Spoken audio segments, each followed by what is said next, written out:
안녕하세요. 한국경제신문 홍선표 기자입니다. 오늘은 내 마이너스 통장, 아파트 대출 금리를 결정하는 12명의 미국인이라는 주제로 미국 중앙은행이 결정하는 기준금리가 우리들의 일상적인 경제생활에 미치는 영향에 대해서 살펴보겠습니다. 최근 미국 중앙은행이 미국 기준금리를 1.5에서 1.75% 사이로 올리면서 한국의 기준금리가 미국의 기준금리보다 낮아지는 이른바 금리 역전 현상이 나타나게 됐는데요. 이 같은 금리 역전이 한국 경제에는 어떤 영향을 미치는지 알아보고 우리가 은행에서 빌린 주택담보대출, 신용대출, 마이너스 통장의 대출금리가 앞으로 오를 가능성이 매우 높아진 이유에 대해서 살펴보도록 하겠습니다. 전 세계 금융시장과 투자업계를 한 손에 쥐고 흔드는 미국 뉴욕 월스트리트에는 다음과 같은 오래된 격언이 있습니다. 바로 중앙은행에 맞서지 마라. Don't fight the Fed라는 격언인데요. 여기서 Fed는 미국의 중앙은행인 미국 연방준비제도를 칭하는 말입니다. 한국 언론들에선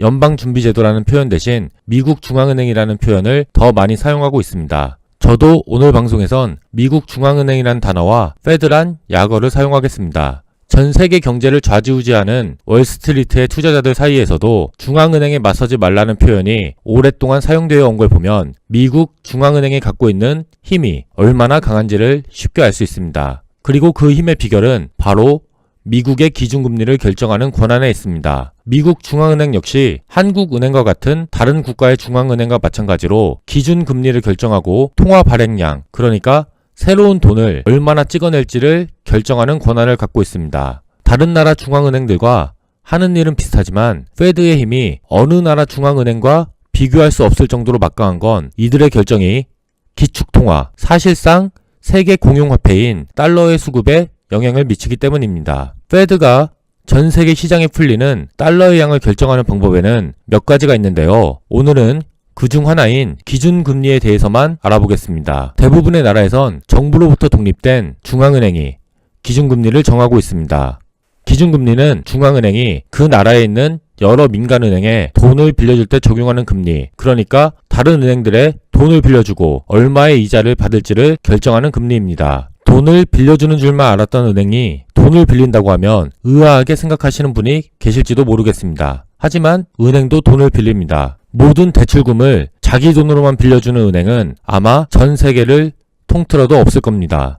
은행들은 다른 고객들이 맡긴 돈이나 중앙은행에게 빌린 돈을 갖고 고객들에게 대출을 해주고 있습니다. 중앙은행에서 돈을 빌릴 때는 은행이 갖고 있는 보유자산을 담보로 잡히는 대신 돈을 빌려 쓰고 있습니다. 이때 중앙은행에 내야 할 이자가 바로 기준금리가 됩니다. 은행들 또한 고객들에게 빌려줄 돈을 중앙은행에서 대출받아서 마련하는 것입니다. 그렇기 때문에 기준금리가 올라가면 은행들이 고객들에게 돈을 빌려주고 받는 대출금리도 올라가게 되고 반대로 기준금리가 내려가면 대출금리도 낮아지게 됩니다. 가끔 신문기사에서 은행들이 기준금리가 올라갈 때는 잽싸게 대출금리를 올리면서도 기준금리가 떨어질 때는 아주 천천히 대출금리를 내린다는 비판이 나오는 것도 이 같은 구조 때문입니다. 중앙은행은 기준금리를 통해서 시중에 풀리는 통화량, 쉽게 말해 돈의 양을 결정할 수 있습니다. 금리가 올라가면 돈을 빌리려는 개인과 기업의 이자 부담이 커지기 때문에 아무래도 대출 받으려는 사람이 줄어들고 금리가 내려가면 내야 하는 이자가 줄어드니까 대출 받으려는 사람도 늘어나게 되기 때문입니다. 그래서 보통 중앙은행들은 경제가 불황일 때는 개인의 소비와 기업의 투자를 늘리기 위해 기준금리를 내리고 반대로 경제가 지나치게 과열됐다고 생각될 땐 기준금리를 올려서 개인의 소비와 기업의 투자를 줄이도록 유도합니다. 미국 중앙은행도 1년에 8번 열리는 연방공개시장위원회, 약어로는 FOMC라는 회의를 통해서 기준금리를 결정합니다. 그리고 이 FOMC 회의는 미국 중앙은행 의장을 포함한 12명의 위원으로 구성됩니다. 한국의 경우에는 한국은행이 1년에 8번 개최하는 금융통화위원회를 통해 기준금리를 결정합니다. 한국은행 총재를 비롯해서 모두 7명이 위원으로 참석합니다. 미국의 기준금리가 결정되는 FOMC 회의가 열릴 때는 전 세계 주요 언론에 관심이 집중됩니다. 전 세계 금융투자 시장에 얼마나 많은 달러가 풀리느냐에 따라서 글로벌 주식, 채권, 부동산 시장이 계속 성장할 것인지 아니면 침체에 빠질 것인지가 결정되기 때문입니다. 과거 10년 동안의 미국 기준금리는 역사적으로 봤을 때 비정상적일 정도로 낮은 수준이었습니다. 2008년 글로벌 금융위기가 터지면서 미국을 비롯한 주요 국가들의 경제에 큰 타격을 주었습니다. 미국 중앙은행은 이 같은 경제 불황을 해결하기 위해서 2008년부터 2015년 말까지 무려 7년 동안이나 기준금리를 0%로 정하는 제로금리 정책을 사용합니다. 소비와 투자를 통해서 경제성장 엔진이 돌아갈 수 있도록 하기 위해 급진적이라고 평가받는 통화정책을 사용한 겁니다. 최근 수년간 한국 주택담보대출 금리가 매우 낮은 수준이었고, 동시에 예금과 적금금리 역시 매우 낮은 수준으로 매겨져 은행에 저축해봐야 물가 상승률도 못 따라간다는 이야기가 나왔던 것도 미국 제로금리의 여파 때문이었습니다. 하지만 이제는 상황이 달라졌습니다. 미국 경제가 글로벌 금융위기의 충격으로부터 벗어나 성장 국면에 접어들게 됐다고 판단한 미국 중앙은행이 조금씩 기준금리를 올리고 있기 때문입니다. 2015년 12월 기준금리를 0.25%로 올리면서 제로금리에서 7년 만에 벗어났고, 2018년 3월 20일에는 기준금리를 1.5에서 1.75% 사이로 올렸습니다. 미국 중앙은행은 올해 한 번에 0.25%씩 최소 3차례가량 금리를 올릴 것이란 방침을 내놨습니다. 올해 연말이면 미국 기준금리가 2%에 도달할 것으로 예상됩니다.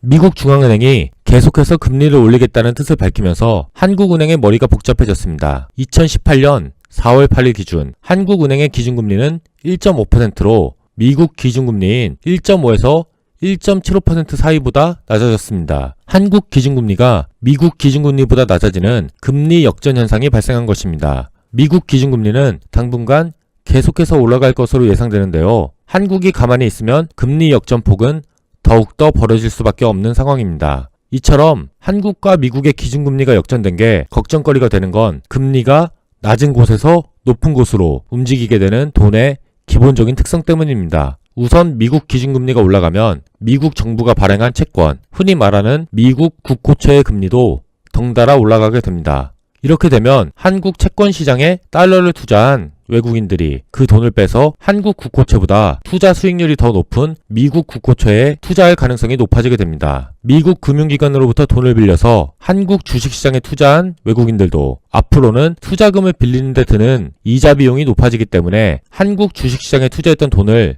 회수할 가능성이 생깁니다.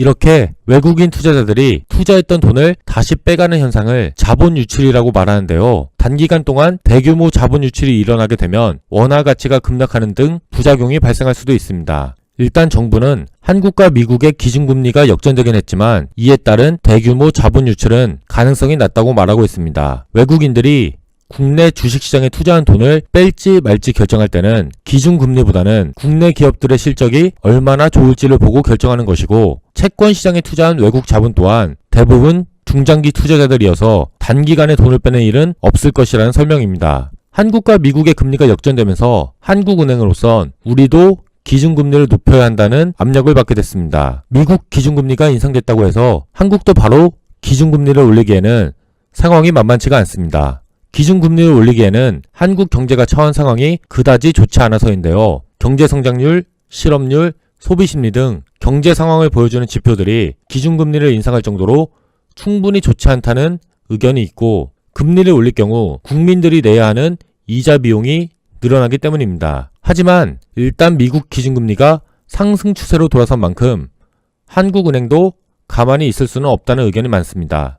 한국은행이 기준금리를 올리게 되면 국민과 기업들이 은행 등 금융기관에서 돈을 빌리는 대가로 지불하고 있는 이자도 더 많이 내야 합니다. 주택담보대출 금리 또한 마찬가지입니다. 주택담보대출 금리는 코픽스라고 불리는 금리에 대출자의 신용도를 반영한 가상금리를 더하는 식으로 결정되고 있습니다. 기준금리가 올라가게 되면 코픽스 금리 역시 올라갈 수밖에 없어 주택담보대출의 금리가 올라갈 것으로 예상됩니다. 마이너스 통장이나 신용대출 금리도 마찬가지입니다. 오늘은 미국 워싱턴에서 1년에 8번 열리는 회의가 어떻게 내가 은행에서 빌린 주택담보대출과 마이너스 통장금리를 결정하는지에 대해서 알아봤습니다. 제가 오늘 준비한 순서는 여기까지입니다. 청취자분들 모두 오늘 하루도 즐거운 하루 되시길 바라겠습니다. 들어주셔서 감사합니다.